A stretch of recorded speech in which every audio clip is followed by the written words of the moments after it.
Hey chummers, and welcome back to Shadowrun Hong Kong.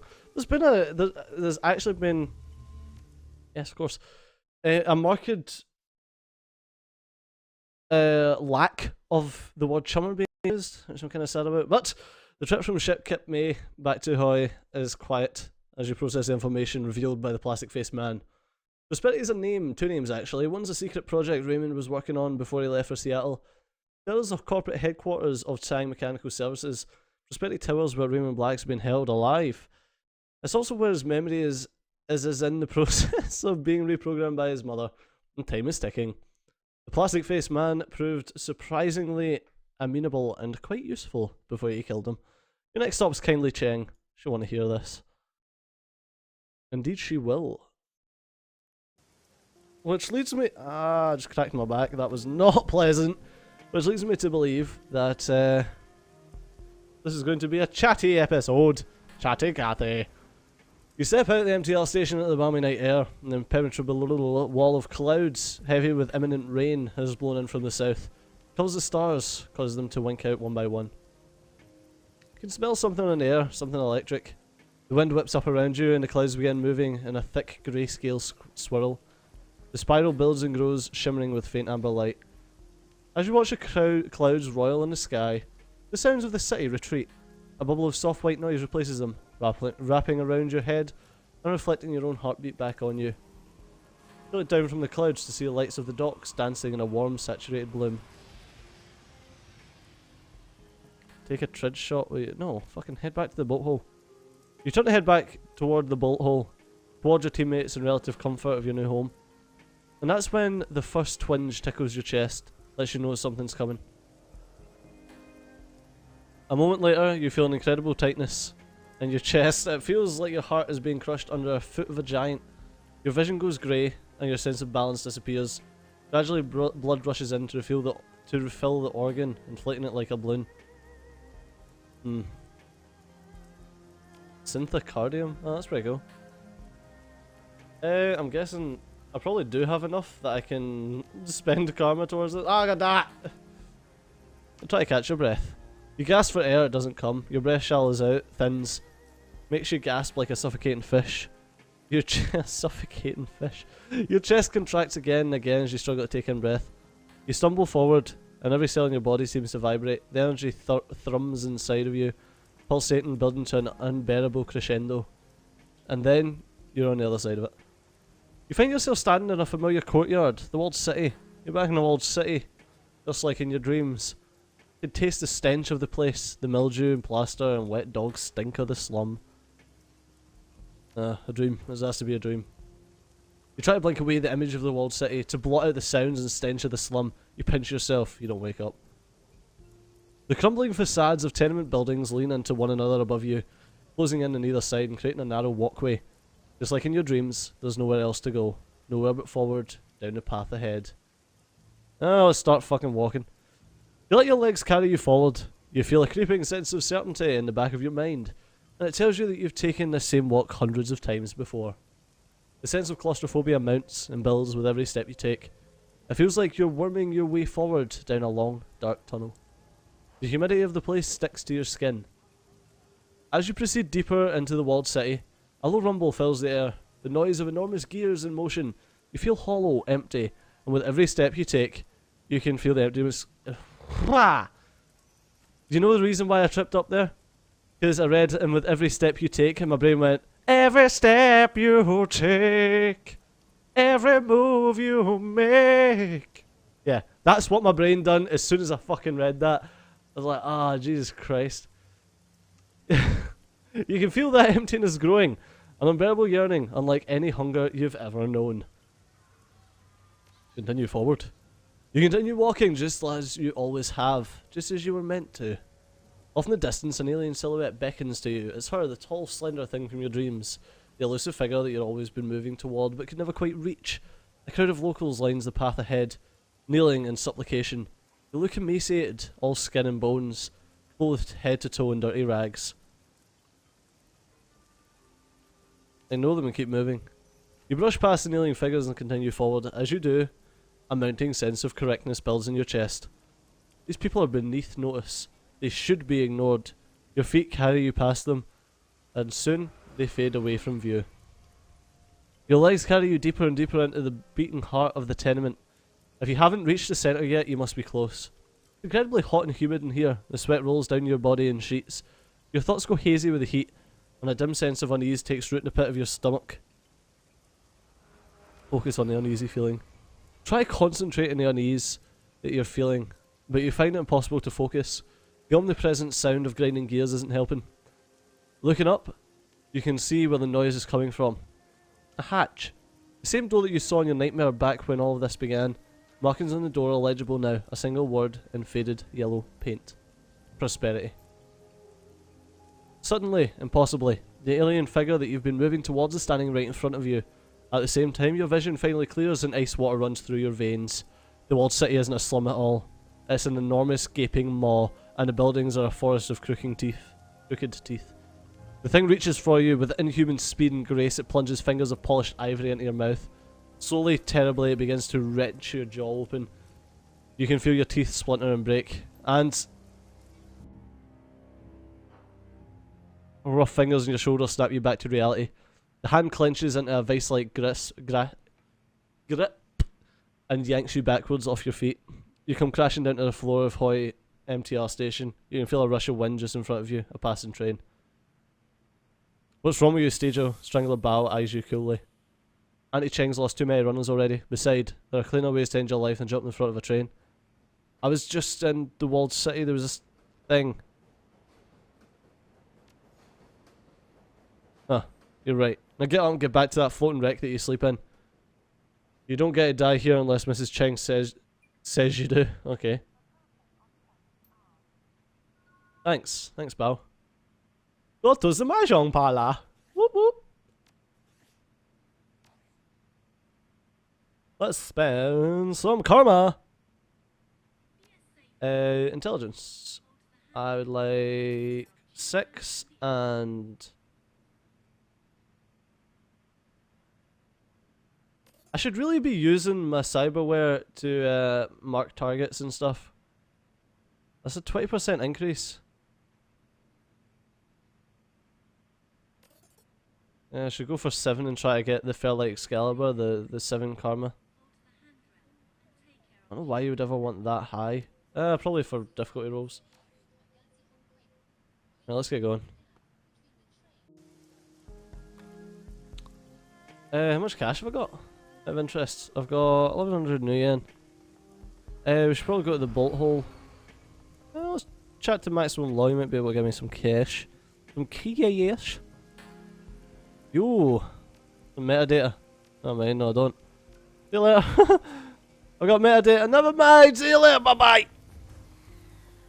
I should have pay data left on my account. Oh, apparently I'm not allowed. Okie dokie. I don't think 1,000 is anywhere near enough for me to get any sort of cyberware. So let's just head and go and see Auntie. Bloop. Mahjong. Hello, Auntie Cheng. The walk through the Mahjong parlour is punctuated by the tantalising smell of coconut and fried confection. Your crew seems kindly Cheng, watching uncomfortably as she peels small egg-shaped delicacies from a waffle-like pastry and pops them into her mouth. Each time she does, her eyes close in ecstasy, and soft sound comes from her throat. There you are, Stajo. Your crew here tells me that you were able to locate and interrogate the plastic-faced man. The straw sandal's eyes narrow, and her rusty voice gets an edge. You haven't told me his current disposition, however. I assume that everything went as I instructed. I was going to take the face as a trophy, but I thought it would be tacky. Oh, I don't know. The triad boss smiles, and her little black eyes flash. Trophies have their value. Goat's eyes scan the room, apparently looking for trophies. I trust you got something useful out of him. Oh, we got plenty. Wu sounds eager. He gave us a data dump on everything he knew about Prosperity Tower, first-hand info. Josephine's headquarters? She puts down a pastry, rubs her nose, considering. That could be useful, I suppose. What do you intend on doing with it? We're going to rescue Raymond. He's alive, Auntie, just like I said he was. Josephine's holding him in there. She's doing something to his brain. Something to his brain? She takes another bite of her pastry. What's that old bitch up to now? Based on the memory Mr. Plastic showed us, it looks like she's trying to rewrite her son's memories using something called Assist, artificial sensory induction systems technology. It allows the user to record, process, and feed synthetic sensory input to the brain. Like a SimSense chip? Yes, Auntie. It's technology that led to SimSense. It's also what allows Deckers to enter the Matrix and grants riggers a neural connection to their drones. An expert assist technician could alter someone's personality, memory, even identity. Guessing experts like that don't grow on trees. Definitely not. Changing someone's memories requires a world-class expert and assist, and a massive amount of computing power. I'm not sure exactly what they're doing to him, but I'm guessing that his mum wants him to forget something, or to remember it differently, maybe. And we've got to get to Raymond before he isn't Raymond anymore. That means they're running Prosperity Tower. Isabel and I have been studying the data the plastic-faced man gave us about it. Lots of good intel to mine there. How do we make our approach? Fortunately, Prosperity Tower is one of Sang's lower security locations. It's mostly admin, marketing, that sort of thing. That's good. Kindly turn us to an enforcer. Mr. Bao, give the runners those old Sang security passes you used on that hijacking last year. Yes, Mrs. Cheng. They'll get them. Those passes should get you through the lobby. The triad boss pokes a fingernail between her teeth and dislodges a piece of pastry. You still have to explain your presence, Stejo, so don't expect to just walk on through. What about that junk data you held onto after the Wu Jing run, Isabel? Anything we can get there? You're thinking I'm already ahead of you. I scoured the leftover Wu Jing paperwork and found a way to change our status to special couriers. We can use that to pose a third-party Wu Jing uses to deliver important packages. That'll work for a while. We can't expect to stay in cover for long. One way or another, things are going to get hot. Loading dock sounds like the edge. Sounds like just the edge we need. Let's do it. Okay, I'll get us booked into the Sang system and print off some matching papers. We need a van to make it look legit. Wow. Consider it done. Talk to me about the security setup. Key to this operation are the 3 security stations located in different floors. The Matrix system knows security stations are the command and control hubs for the entire building security. As such, they're the best place to find out where Raymond Black is being held. That's all we've got in his location. All we know is that he's being held somewhere called Lab 12. But where that is, or how to get in there, is something we need to figure out on site. If things go hostile, the best thing to do is to get to an alarm panel or a Matrix security node and shut things down. If we're noticed, we'll have a brief window to cut the link to the alarm system. If we do that, it'll isolate the whole floor from the security system. The rest of the building won't know what's happening there. If the alarm goes off and we cut the link to the alarm system, we can spoof the system, tell it we've moved on to another location. That might work once or twice, but if we spoof too many alarms, we'll figure it out. How long's a brief window? Maybe 30 seconds? Maybe less if the network isn't cluttered with traffic. If there's a failsafe so security doesn't stampede all over the building, if a janitor forgets to close the door.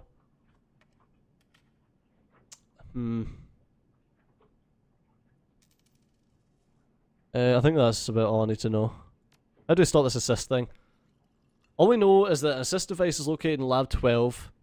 It's the only one in the building. Now, I doubt the grandma will just hand over the passcodes to the system if we ask nicely, so we need a Decker to access the assist device and eject him from the system safely before it scrambles his brain. Got it. Decker. Eject. Like I says, we don't know. We're going to have to improvise. Figure that out when we get there. That's all I need to know. One other thing. While I was helping Duncan verify as much of this data as I could, I decided to collect our marker with Bill and his team of runners. Good call, need all the help we can get. Isabel looks up at Wu, her eyes big and round. Yeah, no kidding. Turns out Bill and her runner friends hit Sang a few months back. Low rent smash and grab for another corp. But they got a quick scan of the building's Matrix security before they rabbited. They gave us data flags that pinpoint where security nodes are located inside the Sang system. So when we jack into the security station, we'll be able to make a direct attack in the security node. That could just buy us the seconds we need to cut the alarm link. Nice work. Kindly cuts in licking her fingers with loud smack noises. One more thing, Stejo. While you're in her headquarters, look for anything we can use to incriminate or embarrass Josephine Sang. I want dirt. Something I can feed to an acquaintance on the executive council. Someone who stands to gain from it. Yeah, right after I rescue my father. She pops another egg treat into her mouth and her eyes close tight with pleasure. Of course, my sweet, of course. I want whatever egg thing she's eating. Now go enjoy Prosperity Tower, she smiles wolfishly, and give Josephine Sang my regards. Indeed I shall. Let's go! Soldier boy up in it, oh! Right. Let's get the shizzle nizzle out of this bizzle.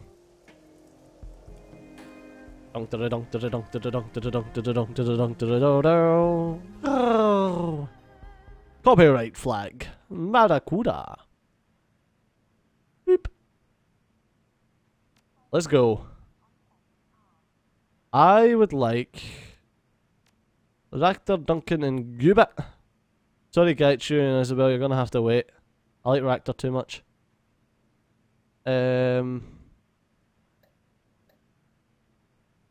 Cyberware? That's not me. I want this guy. Ah, never mind, confirm me. Yes, we're going to Prosperity Tower. Good job.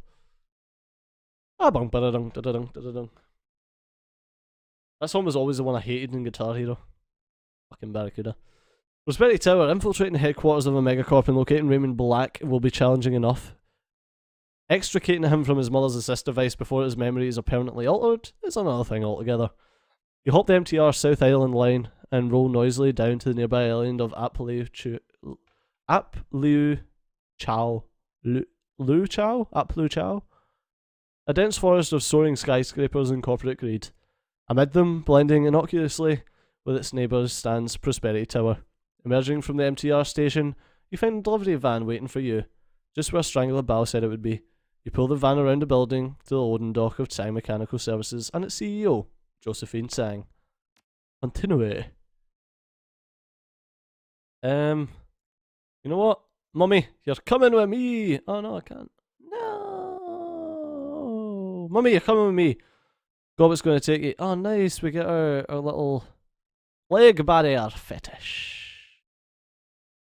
Oh wait, that was a fetish? Maybe that's why I didn't notice it. What? I didn't realise that she... Oh my god, I'm such an idiot. I didn't realise you had all these fetishes. Rude! Confirm me. Oh. Yeah, I can't believe I never realised that she had them all. Not like we've ever needed them. I mean, combat seems to be something that we're pretty adept at. Yeah, that's fine. Oh no, I don't want to... Oh, I want to spend my karma, piss off. A metallic scent hits you as you enter a loading dock, a swift swirl of gas. Swift swirl. Not just a regular swirl, a swift one. Of gas, oil, and steel packing crates. The fluorescent lighting above casts a gross hue throughout the dingy garage. One of the lights in the corner is out, smashed in by the looks of it. It seems the behind-the-scenes world of Sang is just as dirty as its business practices. Not far in front of you stands a couple of corporate workers, unaware of, or at least indifferent to, your presence. Security may look light, but we're not in yet. Words will only get us so far. Things are bound to get heated eventually, just be prepared to cover your ass when the bullets fly. We've got a lot to go past before we can get to Raymond. Gobbet points her thumb towards Duncan. What Gunshow said. According to Kindly, we can find information on Raymond's location in the security stations. It'll be tricky getting into them, but once we do, that's also where we can cut the alarm system. And remember, we need to do some impressive decking to get Raymond out of here. She holds up Sang's security passes. We also can't rely solely on these. They'll help us, but using them alongside our own bits will get us further. Hello! Hello, Dave. The loading dock supervisor is glued to his monitor, his hand holding a sound piece up to his right ear. You hear a faint cheer come from the device, and he shoves his fist into the air in triumph. Score! With his eyes now off the screen, he spots you. Well, it's about time. He pauses as he takes in your appearance. You're really the special courier Wu Jing sent to deliver a load of Enviro controller chips? Oh, here I thought I was delivering pizza. Oh, none other than. Skepticism tints his expression. Let's see your credentials. You see his eyes dart over the ID. He glances at you before sighing and pushing it away. Checks out, huh? Delivery standards have really dropped these days. Take that shipment to the security station in the sub-basement. This door here will lead you to the right floor. Once you check things in at the station, head back here. Don't wander off. Your clearance is for the sub-basement and the sub-basement only. The guards around here are strict as sin. Made a joke to one once. He nearly glared me in half. I swear they must have their sense of humour surgically removed. Gotcha. Is it okay to leave the van here? Crew's on lunch. You should have plenty of time. I'll buzz you in once you get back. Alright, back soon.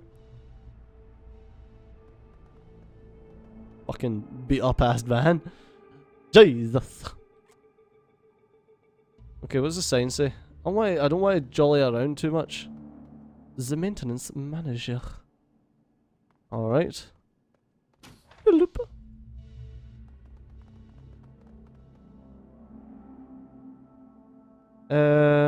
Okay, I don't think it was him I was supposed to talk to, but let's have a wee lookies. But that's going to have to do us for this episode, so as always, thanks a lot for watching. I've been Studio, you've been awesome, and I'll see you next time. Bye bye.